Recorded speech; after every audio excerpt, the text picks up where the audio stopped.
Bagian 1. Berdamai dengan masa lalu. Mungkin kamu pernah gagal. Mungkin kamu pernah membuat keputusan yang kamu sesali. Mungkin kamu pernah menyakiti orang yang kamu cintai. Atau malah dikhianati saat kamu memberikan segalanya. Dan semua itu, kamu simpan sendiri. Kamu tidak cerita, kamu tidak mengeluh. Kamu hanya diam dan pura-pura kuat, tapi tahu tidak, setiap orang pernah salah. Setiap orang pernah jatuh. Setiap orang punya cerita pahit yang tidak mereka tunjukkan.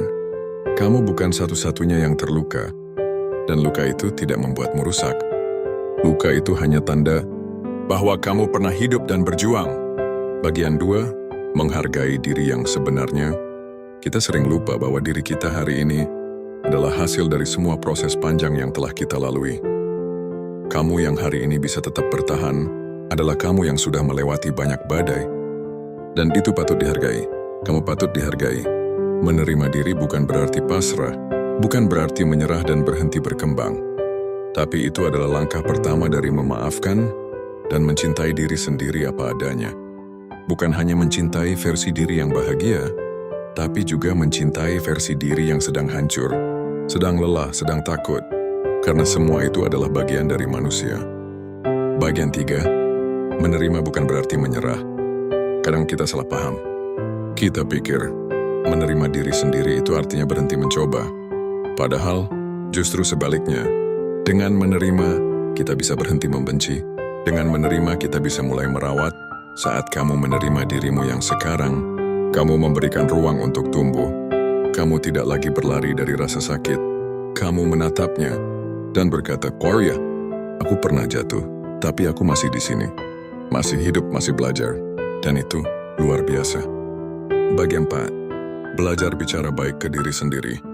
Coba ingat, kapan terakhir kali kamu berkata hal-hal baik pada dirimu sendiri? Kita terbiasa memuji orang lain, tapi begitu ke diri sendiri, kita justru lebih sering mencaci. Padahal, kamu juga butuh kalimat yang menenangkan. Kamu juga butuh pelukan, meski dari dalam pikiranmu sendiri. Mulailah dengan hal kecil. Bangun pagi dan katakan, "Terima kasih tubuhku. Sudah bekerja keras. Ya, aku cukup. Wis, aku sedang dalam proses dan itu tidak apa-apa." Ulangi terus.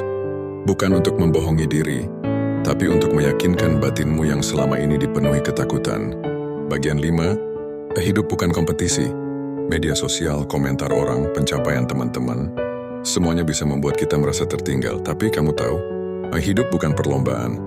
Setiap orang punya waktu dan jalannya masing-masing. Ada yang sukses di usia 25, ada yang baru menemukan kedamaian di usia 40, dan tidak apa-apa.